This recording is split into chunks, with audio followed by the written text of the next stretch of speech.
आज आपण मोबाईलवर टीईटी अर्थात शिक्षक पात्रता परीक्षा या परीक्षेचा अर्ज आपल्या मोबाईलवरून कसा करावा यासंबंधी माहिती पाहणार आहोत। आपल्या मोबाईलमध्ये क्रोम किंवा फायरफॉक्स यापैकी जे ब्राउझर असेल ते ब्राउझर ओपन करायचं आहे। त्यामध्ये www.mahatt.in अशा पद्धतीने टाईप करून सर्च करायचं आहे। सर्च केल्यानंतर आपल्यासमोर असा इंटरफेस ओपन होईल। त्यामध्ये उमेदवाराची नवीन नोंदणी या टॅबवरती आपल्याला क्लिक करायचं आहे। त्यामध्ये तुम्हाला उमेदवाराची नोंदणी याखाली युजर नेम म्हणजे आपल्याला इथून पुढे आपलं प्रोफाइल ओपन करण्यासाठी गरजेचं असणारं युजर नेम आपल्याला त्या ठिकाणी टाकायचं आहे। त्यानंतर पासवर्ड जो आपल्या ध्यानात राहील असा पासवर्ड टाकायचा आहे। त्यानंतर पासवर्ड कन्फर्मेशन म्हणजे पुन्हा तोच पासवर्ड आपल्याला टाकायचा आहे। त्यानंतर उमेदवाराचं पहिलं नाव,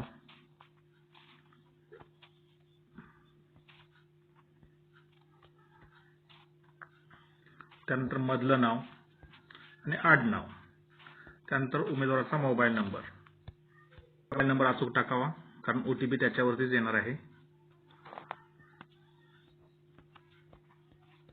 त्यानंतर ईमेल आयडी हाही अचूक टाकावा।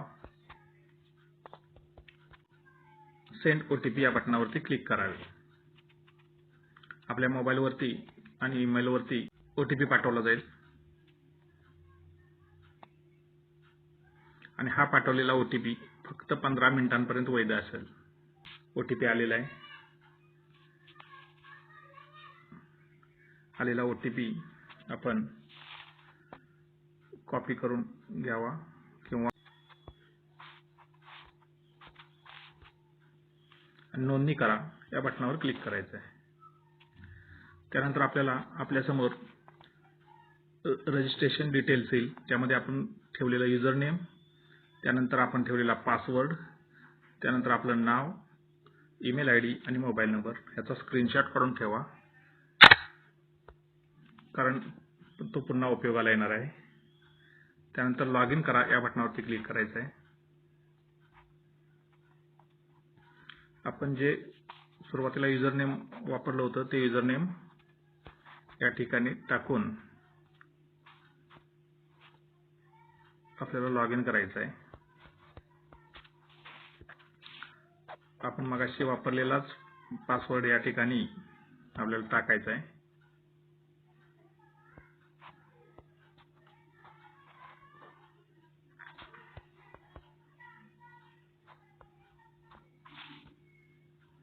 तो आपण पाहूही शकतो व्ह्यू या बटनावर क्लिक करून। त्यानंतर खाली आलेला जो कॅप्चा आहे तो कॅप्चा टाकून झाला की लॉग इन करायचं आहे।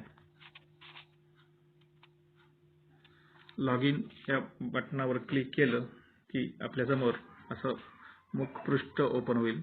अर्जावरील माहिती भरा हा आपला पहिला टॅब असेल, त्यावरती क्लिक करायचं आहे। त्यामध्ये वैयक्तिक माहिती, संपर्कासाठी माहिती, शैक्षणिक माहिती, परीक्षा संदर्भातील माहिती आणि दस्तऐवज अपलोड करा असे 5 टॅब आहेत। त्यामधील वैयक्तिक माहिती ही लाल रंगाने झालेली आहे, त्या खाली ओपन झालेली आहे। आपण जे लॉग इन करताना दिलेली माहिती होती ती माहिती येते। फक्त आपल्याला इथं आईचं नाव टाकायचं आहे। जर नावात काही बदल असेल तर या ठिकाणी टाकायचं आहे, नसेल यस म्हणायचं आहे, नसेल तर नो म्हणायचं आहे। विवाहित महिलांच्या बाबतीत हा पर्याय येऊ शकतो। आपण टाकलेला ईमेल आयडी आणि मोबाईल नंबर इथं आपोआप आलेला आहे। आता आपल्याला आपली जन्मतारीख निवडायची आहे, साल, महिना आणि त्यानंतर आपलं दिनांक, त्यानंतर आधार नंबर आपला टाकून घ्यायचा आहे।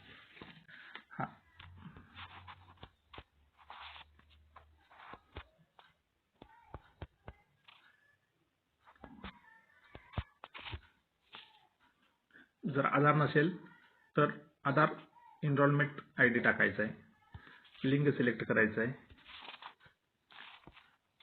त्यानंतर जात प्रवर्गाची माहिती द्यायची आहे आपल्या, SC ST NT OBC वगैरे. जर जात सिलेक्ट केल्यानंतर आपल्याला आपल्या जात प्रमाणपत्राचा नंबर टाकायचा आहे. त्यानंतर जात प्रमाणपत्राचा दिनांक,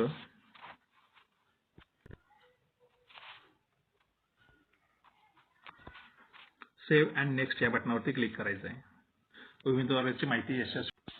संपर्कासाठी माहिती हा टॅब लाल होईल, ती माहिती आपल्याला भरायची आहे. त्यानंतर घर नंबर, गावाचं नाव,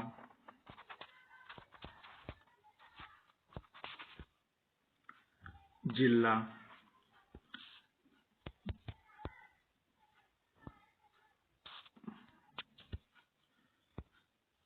त्यानंतर तालुका,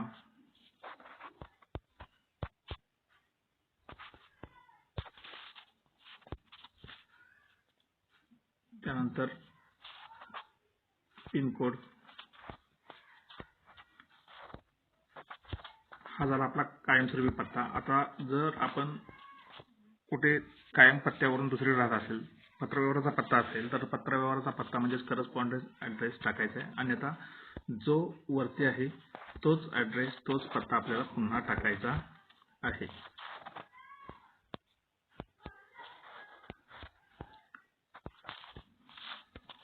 गावाचं नाव, ड्रॉपडाऊन मधून जिल्हा निवडायचा आहे. तालुका हा टाईप करायचा आहे.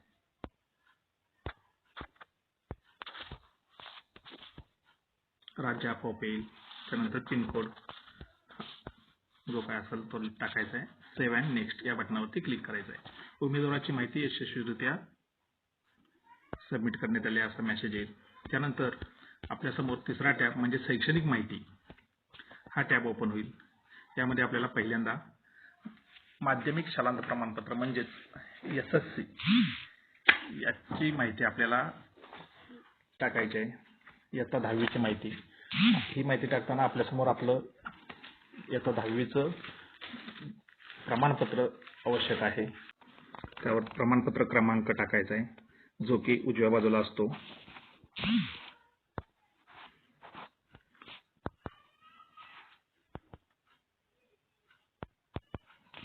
अचूकपणे टाकायचा आहे. बैठक क्रमांक टाकायचा आहे. त्यानंतर बोर्ड आणि विद्यापीठाचं नाव,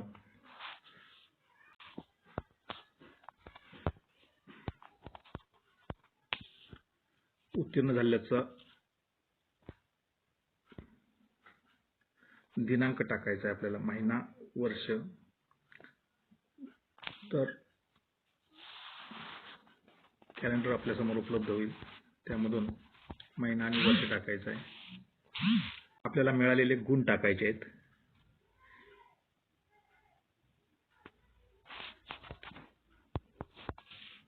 एकूण गुणात कितीपैकी आपल्याला एवढे गुण मिळाले ते टाकायचं आहे.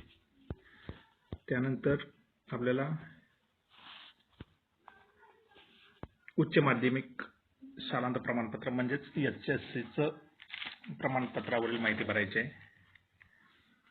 यामध्ये आपल्याला प्रमाणपत्राचा क्रमांक,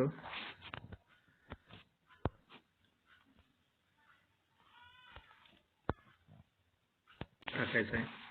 त्यानंतर आपला सीट नंबर जो होता तो टाकायचा आहे. सीट नंबर टाकून झाल्यानंतर विद्यापीठाचं नाव किंवा बोर्डाचं नाव टाकायचं आहे. त्यानंतर उत्तीर्ण झाले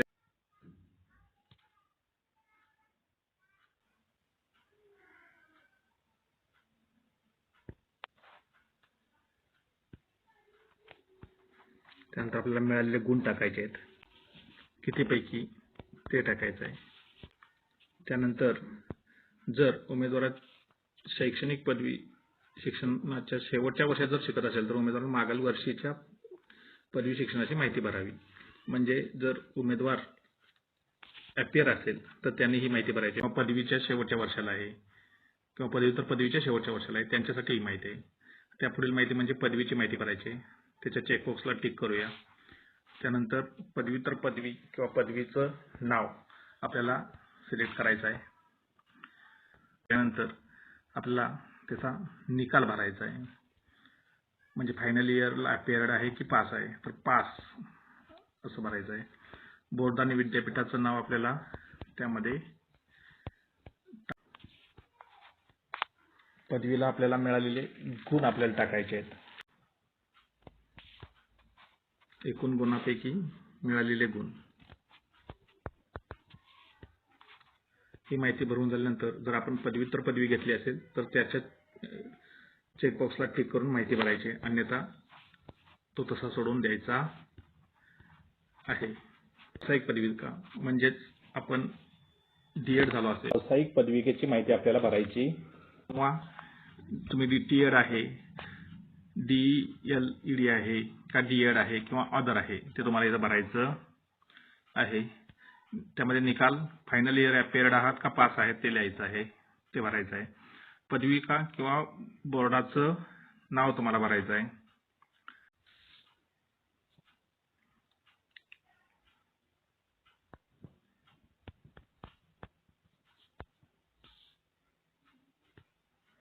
पदविका उत्तीर्ण झालेल्याचा महिना व वर्ष भरायचं आहे आपल्याला.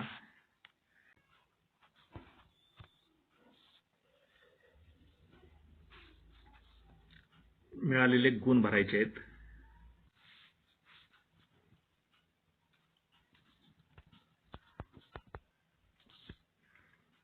टक्केवारी भरायची,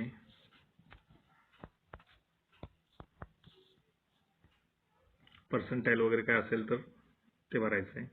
आपल्या प्रमाणपत्राचा नंबर जो असतो तो सर्टिफिकेटचा नंबर या ठिकाणी भरायचा आहे.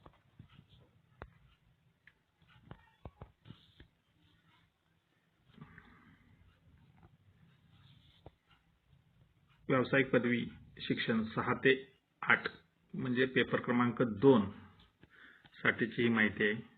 आपण आधी भरलेली माहिती आहे ती पेपर क्रमांक 1 साठीची होती. आता इथं पदवीचं नाव,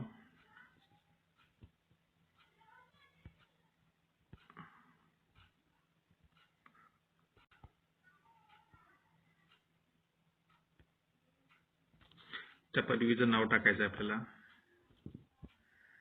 आता इथं डीएडचा उल्लेख नाही तरी पण आपल्याला डीएड साठी अर्ज भरता येईल. पास,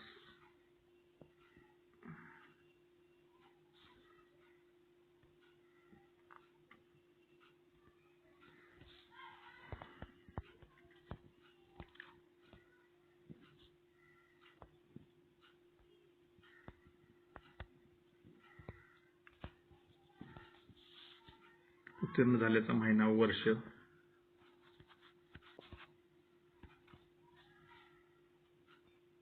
मिळालेले गुण,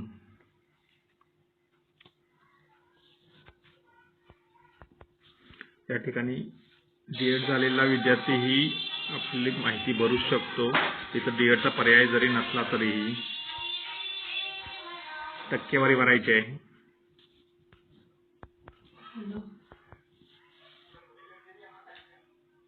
प्रमाणपत्र क्रमांक भरायचा,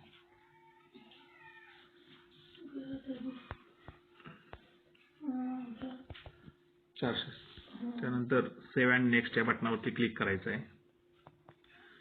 उमेदवाराची माहिती यशस्वी जतन करण्यात आलेली आहे असा मेसेज येईल. त्यानंतर आपला परीक्षा संदर्भातील माहिती इथं भरायची आहे, म्हणजे परीक्षेचा जिल्हा कोणता आपल्याला निवडायचा आहे तो जिल्हा आपण निवडायचा आहे. त्यानंतर परीक्षा पेपर 1 असेल 1 ते 5 तर तो निवडायचा आहे, 6 ते 8 असेल तर तो निवडायचा आहे, आणि जर दोन्ही पेपर असेल तर बोथ पेपर्स असं निवडायचं आहे. नंतर जो दुसरा पेपर आहे आपला तो मॅथ सायन्स आहे की सोशल सायन्स आहे ते निवडायचं आहे. त्यानंतर माध्यम निवडायचं परीक्षेचं.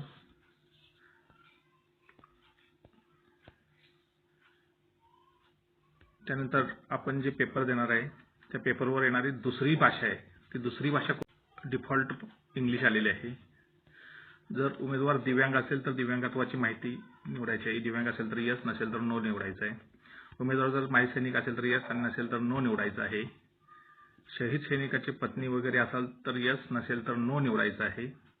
आणि त्यानंतर परीक्षेतील गैरप्रकार मी www.mscepune.in या वेबसाईटवर मधील महाटेट 2018 महाटेट 2019 परीक्षेमधील गैरप्रकारात आढळलेल्या उमेदवारांची यादी स्वतः वाचून तपासलेली आहे व त्या यादीत माझ्या नावाचा समावेश नाही याचे पुष्टीकरण मी करीत आहे.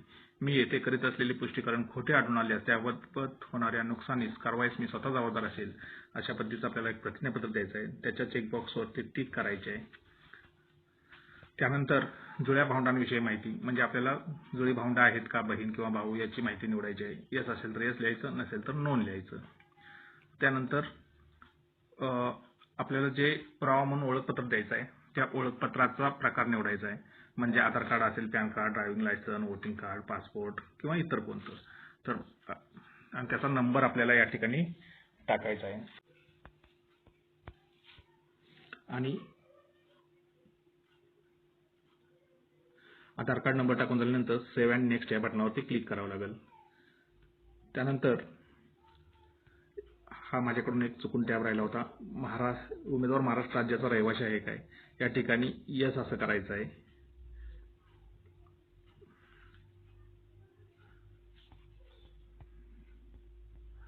त्यानंतर सेव्ह अँड नेक्स्ट या बटनावरती क्लिक करायचं आहे.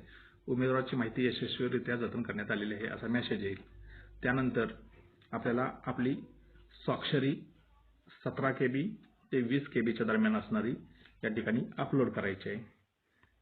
अपलोड या बटनावरती क्लिक करायचं. या अगोदरच मी ही स्वाक्षरी या ठिकाणी तयार करून ठेवलेली आहे जी की 51 KBच्या आतमध्ये आहे. अशी स्वाक्षरी मी याआधीच तयार करून ठेवली आहे. ती स्वाक्षरी आपण त्यातून निवडून घ्यायची. स्वाक्षरी निवडून झाल्यानंतर ओळखपत्राचा पुरावा जो की PDF असावा. तिथे आपल्याला फोटो चालणार नाही, त्याच्यावरती क्लिक करायचं आहे. मी तो ओळखपत्राचा पुरावा आधीच PDF करून ठेवलेला आहे.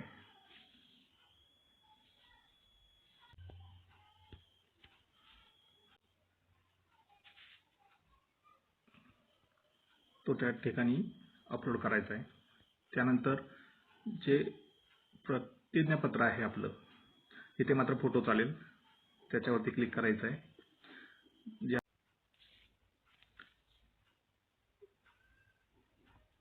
ते 17 KB ते 500 KBच्या दरम्यान असावं. ते आधीच तयार करून ठेवलेलं आहे. या 3 गोष्टी अपलोड झाल्या. सर्वात वरती छायाचित्र म्हणजे आपला फोटो तो राहिलेला आहे माझा. सुरुवात फोटोपासून आहे.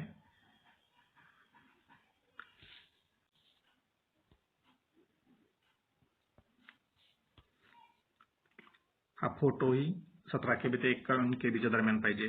तो मी आधीच अपलोड करून ठेवलेला आहे. फोटो, त्यानंतर स्वाक्षरी, त्यानंतर आपला ओळखीचा पुरावा, त्यानंतर आपलं स्वाक्षरातील प्रमाणपत्र, या सगळ्या गोष्टी आपल्या अपलोड करून झाल्यानंतर पुन्हा एक त्यांचं प्रतिज्ञापत्र येतं. मी आपलं स्वतःचं नाव येईल. प्रतिज्ञापूर्वक घोषित करतो की मी या अर्जात नमूद केलेली सर्व माहिती अचूक व वस्तुस्थितीवर आधारित आहे. सदर परीक्षा ही शिक्षक पात्रता परीक्षा असून यासाठी आवश्यक असलेली शैक्षणिक व व्यावसायिक अर्हता संपादित केली असल्याने मी या परीक्षेस प्रविष्ट होण्यासाठी आवेदनपत्र सादर करीत आहे. या अर्जात नमूद केलेल्या माहितीमध्ये कोणताही बदल करता येणार नाही याची मला जाणीव आहे. भविष्यात जर चुकीची किंवा खोटी माहिती आढळून आल्यास सदर परीक्षेचा माझा प्रवेश व संपादन रद्द होईल. तसेच पुढील कायदेशीर कारवाईस मी पात्र राहण्याची मला जाणीव आहे. या चेकबॉक्सवरती क्लिक करायचं आहे आणि शो प्रिव्ह्यू म्हणजे आपण अर्जामध्ये जे माहिती भरली ती माहिती आपल्याला बघण्यासाठी पुन्हा ओपन होईल. त्या बटनावरती क्लिक करायचं आहे. त्यावरती क्लिक केल्यानंतर आपल्याला आपलं नाव, आईचं नाव, आपला फोटो, नावात बदल आहे का तर नाही, मोबाईल नंबर येईल, ईमेल ID येईल, त्यानंतर आपली जन्मतारीख येईल, त्यानंतर आपला आधार क्रमांक जो आपण नोंदवलेला आहे तो येईल, त्यानंतर लिंग, जातीचा प्रवर्ग, जात प्रमाणपत्राचा क्रमांक, जात प्रमाणपत्राचे दिनांक, आपला कायमस्वरूपीचा पत्ता, त्यानंतर आपला पत्रव्यवहाराचा पत्ता, आपली शैक्षणिक माहिती, यामध्ये आपली जी 10वीची माहिती आहे ती 10वीची माहिती येईल. तर ती 10वीची माहिती आपल्या प्रमाणपत्राप्रमाणे योग्य आहे का याच्याची खात्री करून घ्यायची आहे. कारण आता आपण जर फॉर्म सबमिट केला तर या माहितीमध्ये कोणताही बदल करता येणार नाही. त्यासाठी आपल्याला आधी आपण जी भरलेली माहिती आहे ती योग्य आहे का, बरोबर आहे का याची पुन्हा खात्री करायची आहे. आपण भरतानाच ती योग्य भरलेली आहे पण तरीही ती माहिती योग्य आहे का याची खात्री करायची आहे. गुण, त्यानंतर आपले उच्च माध्यमिक शाळा प्रमाणपत्र म्हणजे SSLC गुण, त्यानंतर SSLCचा प्रमाणपत्र क्रमांक, त्यानंतर आपला बैठक क्रमांक, बोर्ड, तारीख, मिळालेले गुण, एकूण गुण ही माहिती पाहिजे. त्यानंतर पदवीची माहिती पाहिजे. आता पदवीची माहिती पाहिजे त्यामध्ये आपलं फॅकल्टी, त्यानंतर आपली युनिव्हर्सिटी, त्यानंतर मिळालेले गुण, एकूण गुण आणि निकाल ही माहिती पाहिजे. त्यानंतर व्यावसायिक अर्हतामध्ये आपल्याला बोर्डाचं नाव, आपल्या व्यावसायिक अर्हतेचं नाव, त्यानंतर पास झाल्याचं वर्ष, त्यानंतर मिळालेले गुण, एकूण गुण, त्यानंतर टक्केवारी, प्रमाणपत्राचा क्रमांक आणि पास की अपेअर ही माहिती भरायची. 6 ते 8 साठी आपण माहिती भरलेली आहे. तर 6 ते 8 साठी माहिती भरताना आपण डिअर आहे, डिअर आहे, त्यानंतर पास झालेला महिना, वर्ष, मिळालेलं गुण, एकूण गुण, टक्केवारी, प्रमाणपत्र क्रमांक आणि पास आहे की नापास आहे ते पास आहे की अपेअर आहे ते निवडायचं आहे, म्हणजे निवडलेलं आहे ते पाहायचं आहे. त्यानंतर परीक्षा केंद्राचा क्रमांक, परीक्षा केंद्राचा जिल्हा, आपल्याला ज्या ठिकाणी परीक्षा द्यायची आहे तो जिल्हा बरोबर आहे का पाहायचा आहे. त्यानंतर परीक्षा आपण एका पेपरला बसलो की दोन्ही पेपरला बसलो ते पाहायचं आहे. पर्याय विषय कोणता आहे आपला, तर सोशल सायन्स की गणित विज्ञान हे पाहायचं आहे. परीक्षेचं माध्यम कोणता आहे ते पाहायचं आहे. महाराष्ट्राचा रहिवासी आहे का, दिव्यांग आहे का, माजी सैनिक आहे का, शहीद सैनिकाची पत्नी आहे का, त्यानंतर आपण 2018च्या 19च्या घोटाळ्यात होतो का,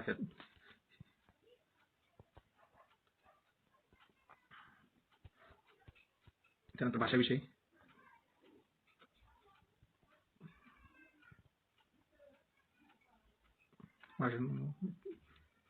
पत्रक दिनांक 15/2/2093 पेपर 1-2 मध्ये भाषा 1 भाषा 2 यांची निवड करावी व सोबतच्या परीक्षा अभ्यासक्रमानुसार उचित करावी.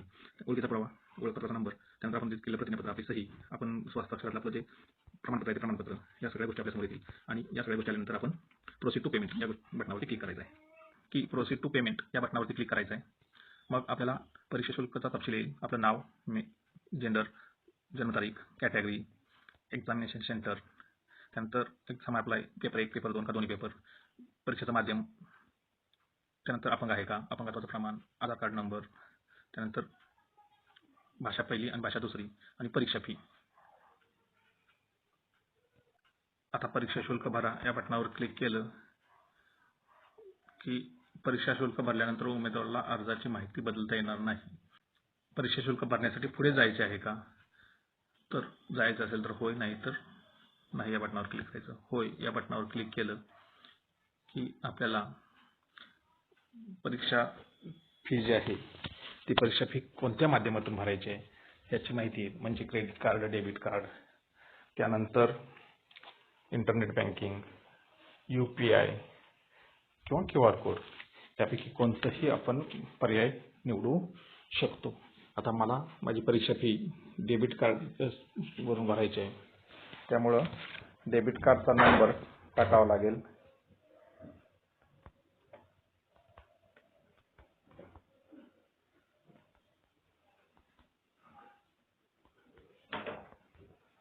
त्यानंतर एक्सपायरी,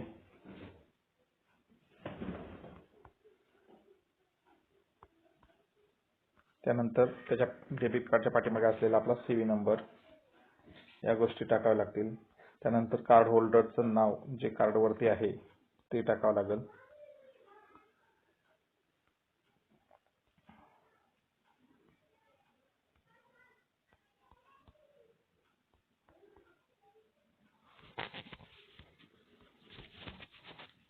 मेक पेमेंट या बटनावरती क्लिक करावं लागेल.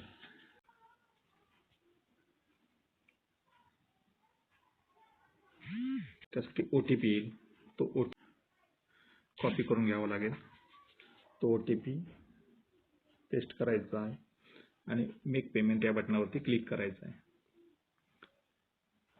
मेक पेमेंट या बटनावरती क्लिक केलं की आपलं पेमेंट सक्सेस होईल आणि पेमेंट सक्सेस झाल्यानंतर आपल्याला तसा मेसेज येईल आणि त्यानंतर आपलं पेमेंट सक्सेस झाल्याचा रिसिप्ट आपल्यासमोर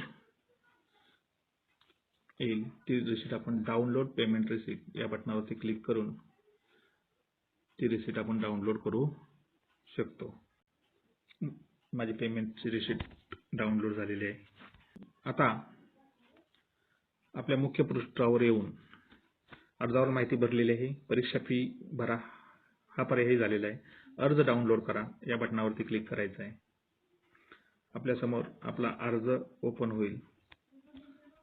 तो अर्ज आपल्याला डाउनलोड करून घ्यायचा आहे. डाउनलोड ॲप्लिकेशन या बटनावर क्लिक करून आपल्याला आपला अर्ज डाउनलोड करून घेता येईल.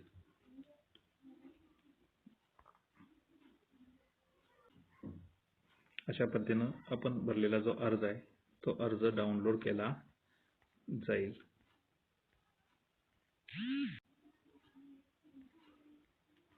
अशा पद्धतीनं आपण आपल्या मोबाईलवरून स्वतःचा अर्ज स्वतः भरू शकतो. कोणत्याही ऑनलाईन सेंटरला जाण्याची गरज नाही किंवा दुसऱ्यानं चूक केली म्हणून त्याला दोष देण्यात बसायची सुद्धा गरज नाही. स्वतःचा अर्ज स्वतः काळजीपूर्वक आपण भरू शकतो. धन्यवाद. यासारख्या नवीन माहितीपूर्ण व्हिडिओसाठी माझ्या चॅनेलला लाईक, शेअर आणि सबस्क्राईब करा. धन्यवाद.